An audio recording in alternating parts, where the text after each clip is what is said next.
Points Tamil நேயர்களுக்கு வணக்கம். நான் உங்கள் அச்சயா தெரியான சம்பந்தம். நான் நம்ம ஹரிஹரன். அது தெளிவா தான் சொன்னேன். என்ன ஹரிஹரன் உடம்பு சரியில்லப்பா, வின்டர் சீசன்ல ஹெச்எம்பி வைரஸ் வேற பரவுது. இல்லைன்னா மட்டும் நல்லா கிளுத்துன்னு இருந்துருவீங்க. கொரோனா காலத்தையே தாக்கு பிடிச்சிட்டோம். இது ஒரு பிள்ளை பூச்சி தானே. ஓகே, ஸோ இந்த வீடியோ எதை பற்றி பேச போகிறோம் அப்படின்னா, ரொம்ப திரை ரசிகர்களுக்கெல்லாம் ரொம்ப அவசியமான ஒரு டாபிக் தான். ஏன்னா விடாமுயற்சி அந்த ஒரு படம் வரதுனால எந்த படமே ரிலீஸ் பண்ணல, எல்லா படத்தையும் போஸ்ட்போன் பண்ணாங்க. அந்த ஒரு படம் வராதுன்னு சொன்ன பிறகு இப்போ பார்த்தா எக்கச்சக்கமான படம் வரிசையில் நானும் போட்டி போட்டு வந்து நிற்குது இந்த பொங்கல் ஹாலிடேஸில். ஸோ இந்த பொங்கல் ஹாலிடேஸ்க்கு என்னென்ன படம்லாம் ரிலீஸ் ஆகுது, விடாமுயற்சி ஏன் ரிலீஸ் பண்ணல அப்படிங்கிறத பற்றி தான் இந்த வீடியோவில் பார்க்க போகிறோம். பார்த்துடலாமா? பார்க்கலாம் வாங்க வீடியோக்குள்ளே போகலாம்.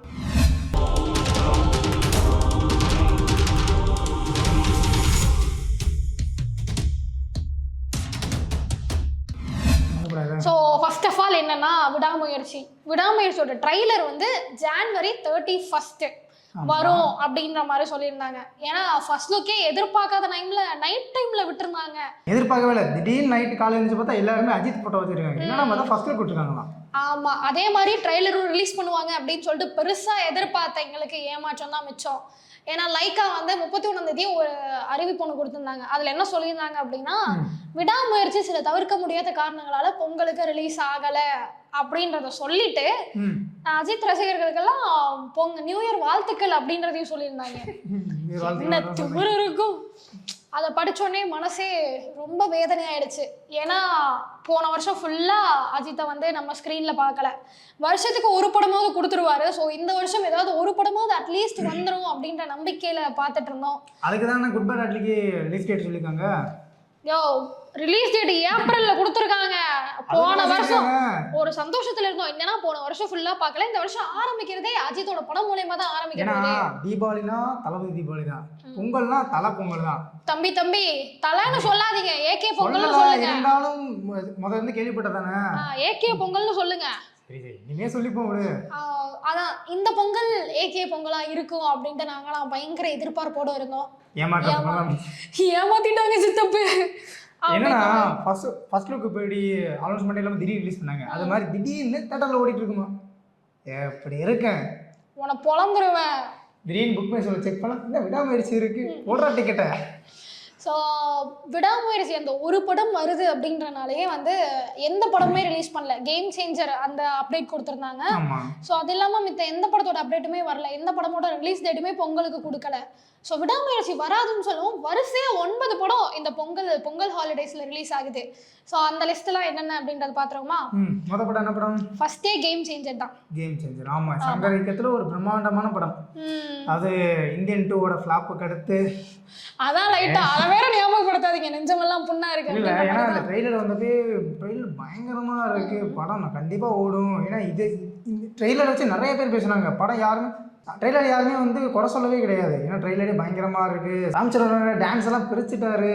கண்டிப்பா ஆக்சுவலி இந்த படம் வந்து முதல்வன் ஒரு படம் வந்து தெரியுமா, அர்ஜுன் அவருக்கும் ரகுவரன் அவருக்கும் ஒரு ஃபேஸ் ஆஃப் இருக்கும். அதே மாதிரியே ராம்சரனுக்கும் எஸ்ஜே சூர்யாவுக்கும் இந்த படத்துல ஒரு ஃபேஸ் ஆஃப் இருக்கு. அப்ப ஒரு பொலிட்டிக்கல் படமா மேக்ஸிமம் அந்த மாதிரி இருக்கதான் வாய்ப்பு இருக்கு. ஏன்னா ராம்சரன் பார்த்தா ஒரு ஹையர் அஃபிஷியல் மாதிரி இருக்காரு.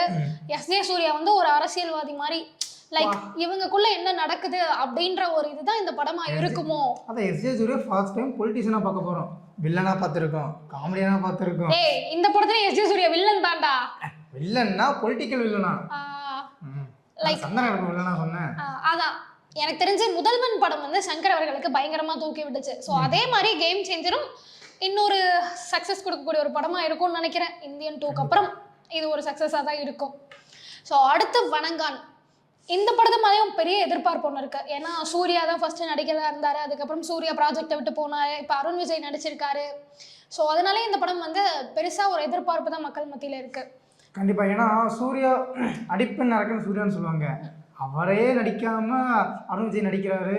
அதுவும் பாலா படம் வேற, எப்படி நடிப்பாரு பாரு. ஆமா, ஏன்னா அருண் விஜய் வந்து ஒரு டெடிகேட்டடான ஆக்டர். நடிப்பு, சினிமா, அதுக்காக என்ன வேணாலும் பண்ணுவார். அவர் ஃபிசிக் மெயின்டைன் பண்ணுறதா இருக்கட்டும், இல்லை அவருடைய அவர் போடுற ஹார்ட் ஒர்க்காக இருக்கட்டும், எல்லாமே வந்து ரொம்ப எஃபிஷியண்ட்டாக இருக்கும்.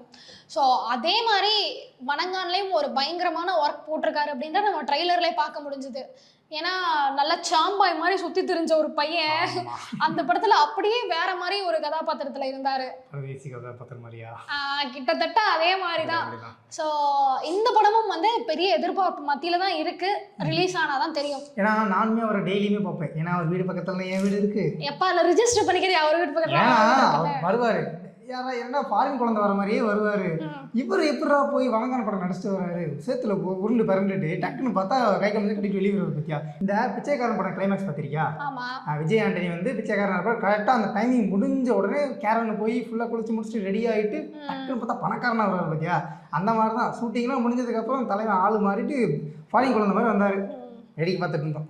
ஓகே, எனக்கு தெரிஞ்சு இது ரெண்டு வந்து ஒரு பெரிய பட்ஜெட் படம். அடுத்து இன்னொரு படம் முக்கியமா சொல்லி ஆகணும். என்னன்னா மத கஜராஜா விசால் படம். ஆமா, கிட்டத்தட்ட 12 வருஷத்துக்கு முன்னாடி வர வேண்டிய படம் 12 வருஷம் கழிச்சு இப்பதான் ரிலீஸ் ஆக போகுது. ஸோ அந்த படத்துடைய ப்ரமோஷன் கூட விஷால் வந்திருந்தாரு. வைரல் ஃபீவரோட வந்திருந்தாரு. அவர் பேசின அந்த வீடியோலாம் ரொம்ப வைரல் ஆச்சு. பார்க்குற ரசிகர்களுக்கே எப்படி இருந்த மனுஷனடா இப்படி ஆயிட்டாரு அப்படின்ற மாதிரி ஃபீல் பண்ண வைக்கிற மாதிரி தான் இருந்துச்சு. ஸோ இந்த படம் சுந்தர்சியோட படம். சுந்தர்சியோட படம்னாலே ஒரு ஃபன்னு கண்டிப்பாக இருக்கும். ஏன்னா ஆம்பளை விஷால் அவர்களை வச்சு ஆம்பளை அந்த படம் எடுக்கும் போதே நமக்கு தெரியும். கண்டிப்பாக இந்த படமும் அதே மாதிரி ஒரு படமாக தான் இருக்கும். எனக்கு தெரிஞ்சு இந்த படம்லாம் ஒரு கலகலப்பான படங்கள். பிரைம் டைம்ல இருந்த விஷாலை வச்சு படம் எடுத்தாரு. அதுவும் சந்தானம் வந்து காமெடியில பீக்ல இருக்கும்போது இந்த ஒரு காம்போ ஒர்க் அவுட் ஆயிடுச்சு. இப்போ பெருசா காமெடிலாம் யாரும் பண்றதில்ல. சந்தானம் காமெடின்னு சொன்னாலும் அது ஒரு தனியா இருந்துச்சு. கவுண்டர் காமெடி பயங்கரமா போடுவாரு. அவரோட ரிலீஸ் படம் கண்டிப்பா இந்த படம் வரட்டும். இப்ப 12 ரிலீஸா? ஆமா, 12 வருஷத்துக்கு அப்புறம் இப்ப மறுபடியும் இந்த பொங்கல் ஹாலிடேஸ்க்கு ரிலீஸ் ஆக போகுது. ஸோ அடுத்த படம் என்னன்னா காதலிக்க நேரம் இல்லை. இது வந்து ஜெயம் ரவியோட படம். ஆமா, அந்த படத்தோட பாட்டு கூட பயங்கரமா ப்ரமோஷன் பண்ணிட்டு இருந்தாங்களே. குட்டி குழந்தைகளோட ரீல்ஸ் எல்லாம் எடுத்து அனுப்புங்க, நாங்க படத்துல யூஸ் பண்ண போறோம் அப்படின்னு கேட்டுட்டு இருந்தாங்களே. கரெக்ட். ஜெயம் ரவி, நித்யா மேனன் இவங்க 2 பேரோட எனக்கு தெரிஞ்சு ஃபர்ஸ்ட் டைம் பேர் பண்றாங்கன்னு நினைக்கிறேன் 2 பேருமே.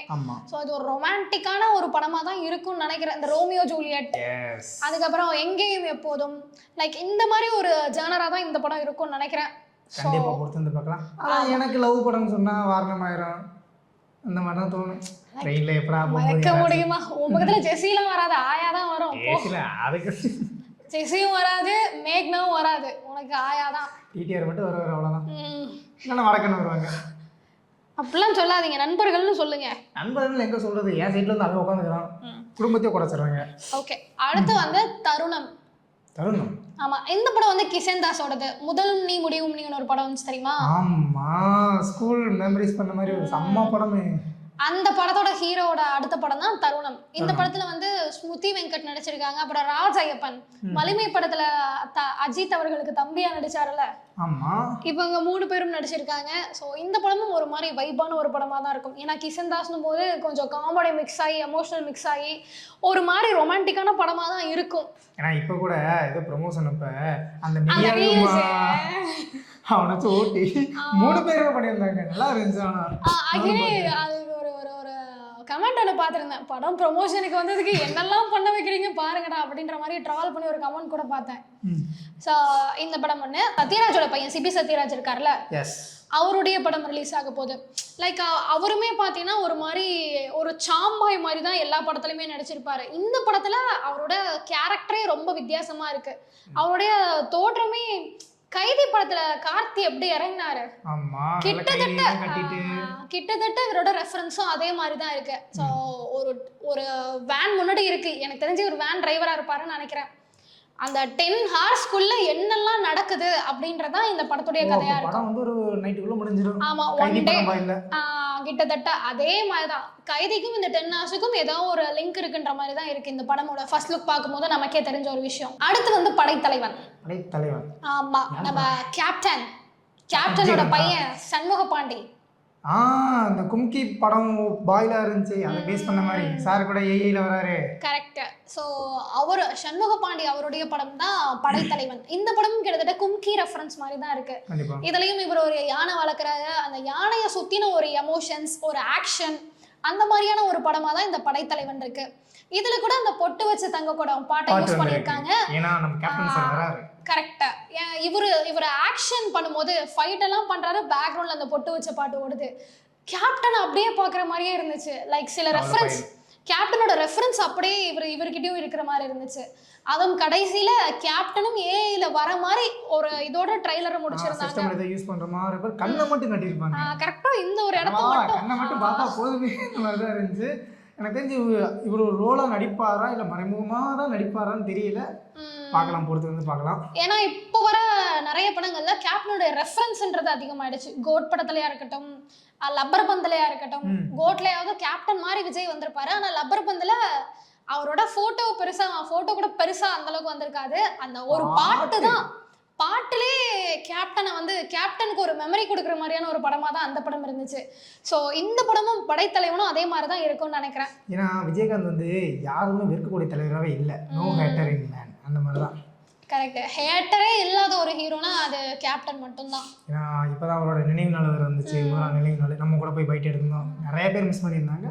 வந்தவங்க தான் சாப்பாடு போட்டவர் சாப்பிட்டு வந்தாங்களா. அவர் இருக்கும்போது சாப்பாடு போடுறது பெருசு இல்லை. அவர் இறந்தும் இன்னைக்கு வரைக்குமே அவங்க ஃபேமிலி அந்த சாப்பாடு போடுறத கண்டினியூ பண்ணிட்டு இருக்காங்க. அது ரொம்ப பெரிய விஷயம். போனாலே சாப்பாடு போடுவாங்க. பசின்னு யாரு போனாலும் வயிறார தான் வெளியே வருவாங்க கேப்டனோட நினைவிடத்துக்கு. அந்த மாதிரி இப்போ ஒரு கோவிலா மாறிடுச்சுன்னே சொல்லலாம். ஸோ அடுத்த படம் பாத்தீங்கன்னா மெட்ராஸ்காரன். சென்னை பேஸ் பண்ணி ஏகப்பட்ட படம் வந்துருச்சுல. ஆமா, மெட்ராஸ் வந்துருச்சு, வட சென்னை வந்துருச்சு, அப்புறம் என்ன மெட்ராஸ் கெஃபேன்னு ஒரு படம், இப்போ மெட்ராஸ்காரன் இன்னொரு படம். ஸோ இந்த படத்தோட ஹீரோ யாரு அப்படின்னா இவர் தமிழுக்கு ஒரு புதுசுன்னு சொல்லலாம். ஆனா தமிழ் ரசிகர்களுக்கு கிடையாது. தமிழ் திரைப்படம் இதுதான் அவருடைய முதல் படம். ஆனா தமிழ் ரசிகர்களுக்கு அவர் ரொம்ப பரிச்சயமான ஹீரோ. குழப்பமா இருக்குல்ல? குழப்பமா தான் இருக்கு. யார் பேரு? ஏன்னா இவர் மலையாள ஆக்டர் ஷான்.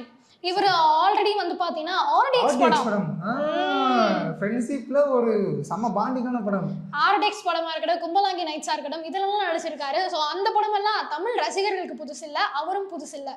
ஆனா தமிழ்ல இந்த படம் தான் அவருடைய டெபுவா இருக்கு. ஏன்னா 3 பேர் ஒன்று சேர்ந்தாங்கன்னா உலகத்தை எதிர்த்துருவாங்க. அந்த ஒரு டைலாக் 3 பசங்க டேக் தட் 3 ஃப்ரெண்ட்ஸ் அந்த மாதிரிலாம் போட்டு பயங்கரமாக ட்ரோல் பண்ணி ட்ரெண்ட் பண்ணிட்டு இருந்தாங்க. ஆர்டிஎக்ஸ் படம் நிறைய பேர் பார்க்கல, ஆனால் டைலாக் நிறைய பேருக்கு தெரியும். ஆமாம், ஏன்னா நானே படம். ஸோ இந்த படம் எப்படிப்பட்ட படமா இருக்கு அப்படின்னா இவரு வந்து மெட்ராஸ்காரன். அங்க போயிட்டு ஏதோ ஒரு ஊருக்கு போறாரு, அங்க ஒரு ப்ராப்ளம் ஆகுது. இதுவும் ஒரு மாதிரி ஆக்ஷன் படம். சிட்டி பையன் கிராமத்துக்கு போயிட்டு எப்படி வாழ்றான் அதெல்லாம் இல்ல. இங்க இருந்து போறாரு, ஏதோ ஒரு பிரச்சனை ஆகுது. ஸோ இதுல இவர் மட்டும் இல்ல, கலையரசனும் நடிச்சிருக்காரு. மெட்ராஸ் அந்த கலையரசனும் இந்த படத்துல நடிச்சிருக்காரு. அதுதான் இங்க இருந்து போறாரு, ஒரு ஃபைட் நடக்குது. இந்த படம் முழுக்க முழுக்க ஒரு ஆக்ஷன் படமா தான் இருக்கு. ஸோ இந்த படமும் பொங்கலுக்கு ரிலீஸ் ஆகுது. எனக்கு தெரிஞ்சு இந்த படத்துல ஒரு பழைய பாட்டு உள்ள ஒரு மோன் தோணுது. ஊரு விட்டு ஊரு வந்து இங்க வந்து சண்டை போடுறாங்கன்னு தோணுது. வெயிட் பண்ணி பாப்போம் என்ன. ஏன்னா படங்கள் எல்லா படங்களும் வருது, படத்துல பாட்டும் வைக்கிறாங்க, ஆனா பழைய பாட்டு ஏதாவது ஒன்று இன்க்ளூட் கொண்டு வந்துறாங்க. பத்தி அது வந்து இப்போ ட்ரெண்டாவே ஆயிடுச்சு. எனக்கு தெரிஞ்சு இந்த ட்ரெண்ட் ஆரம்பிச்சது லோகேஷ் கனகராஜ் தான். ஓகே, வாட் எவர் வச்சுக்கலாம். அவங்க ஆரம்பிச்ச பிறகு இப்ப வர எல்லா புது படங்கள்லயும் ஏதாவது ஒரு பழைய பாட்டோட ரெஃபரன்ஸ் கண்டிப்பா இருந்துருது. ஏன்னா எல்லா சீன் கவராரு. இந்த கோவில் படத்திலேயே வடிவேல போய் டீ கல்ல போய் கேட்டுட்டு பாய் டீ குடிக்க வந்து என்ன பண்ணுவீங்க, சாமியார் டீ கூட வந்து என்ன பண்ணுவீங்க, எல்லாத்துக்கும் ஒரு பாட்டு பண்ற மாதிரி பழைய பாட்டு வைப்போம். அப்பதான் 80s கிட்ஸையும் சேர்ந்து இழுப்போம். அந்த மாதிரிதான் இப்போ 80s போட்டா 80s கிட்ஸ் எங்க கேட்குறாங்க? நம்மள மாதிரி 2K தானே கேட்டு வைப் பண்ணிட்டு இருக்கோம். ஸோ அர்த்தங்கள் புரியல, இப்போ அர்த்தங்கள் புரியுது, கற்றுக்கணும் வாழ்க்கையில. சார் நம்ம லிஸ்ட்ல கடைசியா இருக்கிற படம் நேசிப்பாயா. இந்த படத்தோட ஹீரோ வந்து ஆகாஷ் முரளி. நம்ம முரளி இருக்கார்ல, ஆக்டர் முரளி, அவருடைய பையன் அதர்வா. அவர் பயங்கரமான ஹீரோ, அவர் எல்லாருக்குமே ரொம்பவே பிடிச்சமான ஒரு ஹீரோன்னு சொல்லலாம். அவருடைய தம்பி ஆகாஷோட முதல் படம் தான் நேசிப்பாயா. எல்லாருக்கும் பிடிச்ச படம். உனக்கு பிடிச்சமான ஆக்டரா? எனக்கு ரொம்ப பிடிக்குங்க. அவர் வந்தாலே பிடிக்கும், பார்த்தாலே பிடிக்கும். நான் அதர்வாவோட வெறித்தனமான ஃபேன். ஸோ அவரோட தம்பி ஆகாஷ் முரளியோட ஃபர்ஸ்ட் படம் தான் இந்த நேசிப்பாயா. இதுல வந்து அதித்தி சங்கர் இருக்காங்கல்ல, அதித்தி சங்கர் தான் ஹீரோயின். என்ன உடனே வாவுன்ட்டு வர? எனக்கு மட்டும் அவரை பிடிக்கும் போது எனக்கு இந்த உங்களுக்கு பிடிக்க கூடாதா? உனக்கு பெண்ணுன்னு எழுதி வச்சாலே பிடிக்குது, அதுதான பிரச்சனையா இருக்கு. நான் என்ன பண்ணேன்? ஸோ இந்த படம் பார்த்தீங்கன்னா முழுக்க முழுக்க ஒரு ரொமான்டிக்கான ஒரு படமா தான் இருக்கும். ஏன்னா லவ் லவ் லவ் லவ் ரிலேட்டடான லவ் படமாவே வருது. ஒரு சில படங்கள் அந்த மாதிரி இருக்கு. 10 படம் சொல்லிப்போமா, பாதி படம் லவ் படம் தான் வருது. மக்களுக்கு எல்லாம் காதல் தாங்க பிடிக்குது. காதல் தான் மக்கள் ஆட்சி பண்ணுது. இல்லை, நம்ம சொன்ன படம் எல்லாமே வெறும் லவ் மட்டும் இல்லை, love, action, drama, romantic, thriller, இது எல்லாமே மிக்ஸ் ஆன படங்கள் தான் வரிசையாக வருது. ஸோ இந்த பொங்கலுக்கு அது மட்டும் இல்லாமல் ஒரு 7 days ஹாலிடேஸ் விட்டுருக்காங்கடா. டியூஸ்டே நமக்கு இல்லை, என்ன பண்ணுறது, டியூஸ்டேல ஆரம்பிச்சு சண்டே வரைக்கும் 6 days கண்டினியூஸா ஹாலிடேஸ். நடுவில் இருக்க சாட்டர்டே ஒரு எனக்கு லீவ் போட்ட வேண்டியதான். எனக்கு என்ன ஒரு வருத்தம்னா ஒரு வாரம் லீவ் விட்டுருக்காங்க. விடாமுயற்சி ரிலீஸ் ஆயிருந்துச்சுன்னா இந்நேரம் எங்க போயிருக்கோம். அந்த ஒரு வருத்தம் தான். இவ்வளவு படங்கள் ரிலீஸ் ஆகுது, கிடப்பல கிடந்த படமே ரிலீஸ் ஆக போகுது. என்ன இருந்தாலும் விடாமுயற்சிங்க ஏகேங்க ஒரு வருஷம் கழிச்சு ஸ்க்ரீன்ல பார்க்கலான்ற ஒரு சின்ன ஆசை, அதுலயும் மண்ணவாரி போட்டாங்க. கண்டிப்பா வந்துடும், கவலைப்படாத. ஜனவரி பிப்ரவரி என்னன்னா விடாமுயற்சி டேட்டை தள்ளி போட்டு இப்போ அப்டேட் எதுவும் கொடுக்காம குட் பேட் அக்லி விட்டுருந்தா கூட குட் பேட் அக்லியும் பொங்கலுக்கு ரிலீஸ் ஆயிருக்கும்டா. சரி ஓகே வாட் எவர். கூடிய விரைவில் ஏகேவுடைய படங்களை தியேட்டர்ல பார்க்கணும் அப்படின்ட்டு ஏகேவோட ரசிகர்கள் ரொம்ப ஆசையா இருக்கும். தயவு செஞ்சு இந்த ரிக்வெஸ்ட் வச்சுக்கோங்க. இன்னொரு பக்கம் அஜித் ஒரு ஃபேன்ஸ்களும் ரொம்ப சோகத்துல இருக்காங்க. நேத்து அவரோட கார் ஆக்சிடென்ட் மட்டும் அடிச்சாங்க, தப்பிச்சாங்க. இது வந்து ஒரு ட்ரைனிங் ரேஸ் தான், எல்லாரும் இதுதான் ரேஸ்ன்னு நினைச்சிட்டாங்க. ரேஸ் பார்த்தோன்னா 12ஆம் தேதி தான் ஸ்டார்ட்டே ஆகுது. இது வந்து சும்மா ஒரு ட்ரைனிங், அந்த ட்ராக்ல எப்படி ஓட்டலாம்னு சொல்லிட்டு தலைவர் ரொம்ப நாள் கழிச்சு ஓட்டுறாருல, அப்படிதான் இருக்கும். விட்டு பிடிப்பாரு. எப்படி விவேக படம் தெரியுமா, ஸ்டார்டிங்ல பைக் சீன்ல கீழே விழுந்தாரு, அடுத்த பைக் சீன்லேயே பார்த்தியா படம் தாரா, அதே மாதிரி பாரு கப் அடிச்சு வருவாரு. கண்டிப்பா கண்டிப்பா. இந்த பொங்கலுக்கு முன்னாடியே உனக்கு ஒரு அப்டேட் சொல்லவா? என்னது? இந்த வருஷத்துக்குரிய ஆஸ்காருக்கு செலக்ட் ஆன படங்கள் என்னென்ன படங்கள் தெரியுமா? இந்தியால இருந்து ஒரு 6 படம் செலக்ட் ஆயிருக்கு. ஓகே. பேர் சொல்ற மாதிரி பார்த்தேன்னா கோட் லைஃப் படம், நம்ம ஏஆர் ஓகேவா. இன்னொரு படம் கங்குவா. ஹேய், இந்த கங்குவா ஹேட்டர்ஸ் எல்லாம் கேட்டுக்கோங்கடா. அந்த மனுஷனை கலாய்ச்சி கலாய்ச்சி பாவண்டா வந்துட்டாருடா. ரொம்ப நீயும் யோசிக்காத. என்னன்னா ஆஸ்கார் வந்து ஸ்டார்டிங்ல வந்து அதுக்கு ஒரு 48 பக்கத்துக்கு வந்து கைட்லைன் வச்சிருப்பாங்க. படத்துல இதெல்லாம் இருக்கணும், கதைகள்லாம் இந்த மாதிரி இருக்கணும்னு சொல்லிட்டு ஒரு கைட்லைன் இருக்கு. அந்த கைட்லைனுக்கு எல்லாமே செலக்ட் ஆன படம் தான் இந்த ஆடு ஜீவிதம், கங்குவா மாதிரி படங்கள். சரியா? ஃபர்ஸ்ட் செலக்ட் தான். இதுக்கு அடுத்து செகண்ட் ஒரு ஃபில்டர் பண்ணுவாங்க. அந்த ஃபில்டரையும் தாண்டி என்ன இருந்தாலும் நாமினேட் ஆயிருக்குல்ல. ஏன்னா எத்தனை படங்கள் ரிலீஸ் ஆனதுல கங்குவா வச்சு என்னென்ன கலாய்ச்சானுங்க, அதுக்கெல்லாம் பதிலடி கொடுக்குற மாதிரி ஒரு விஷயம் நடந்திருக்குல்ல. செலக்ட் ஆகுதே பெரிய மேட்டர்.